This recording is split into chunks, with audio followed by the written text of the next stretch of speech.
من الذي قتل عثمان رضي الله عنه؟ من الذي قتل علي بن أبي طالب رضي الله عنه؟ من الذي أوقد الفتنة بين المسلمين بعد ذلك إلا هؤلاء أصحاب الأهواء؟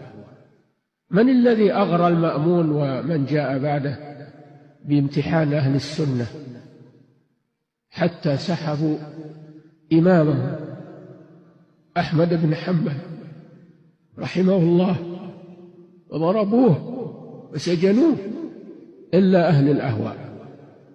من الذي سجن شيخ الإسلام بن تيمية حتى مات في السجن رحمه الله إلا هؤلاء أهل الأهواء؟ فعلينا أن نحذر من هؤلاء، لأن شرهم يؤول في النهاية إلى تمزيق كلمة المسلمين والخروج على ولي أمر المسلمين وتفريق جماعة المسلمين ليكونوا شيعا وأحزابا بدل أن يكونوا أمة واحدة.